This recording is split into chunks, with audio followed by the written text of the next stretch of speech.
Christ Triumphant, February 6th, Daily Devotional by Ellen G. White. How did Enoch walk?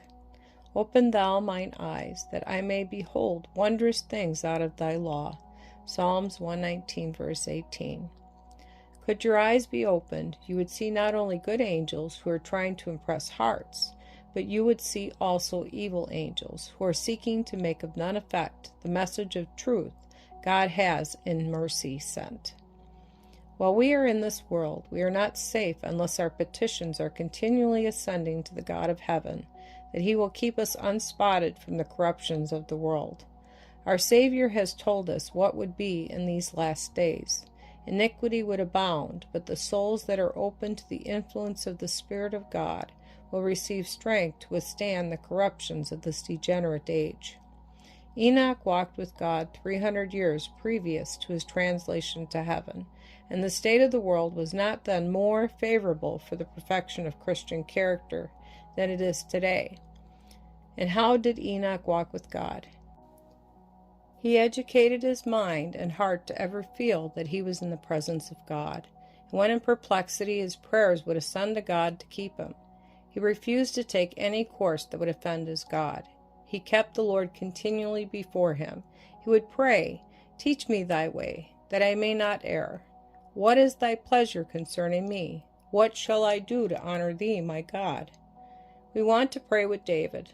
Open thou mine eyes, that I may behold wondrous things out of thy law. Psalms 119, verse 18. Many close their eyes, lest they shall see the truth.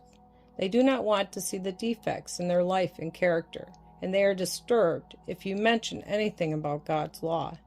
In this they show that they have a human standard of their own, that their will is not the will of God.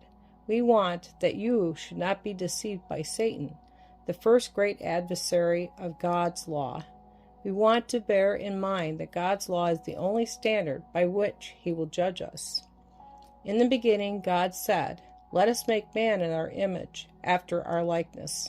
Genesis chapter 1, verse 26. But sin has almost obliterated the moral image of God in human beings. Jesus came down to our world that he might give us a living example, that we might know how to live and how to keep the way of the Lord. He was the image of the Father, his beautiful and spotless characters before us as an example for us to imitate. We must study and copy and follow Jesus Christ, then we shall bring his loveliness and beauty into our character. In doing this, we are standing before God through faith, winning back by conflict with the powers of darkness the power of self-control, the love of God that Adam lost.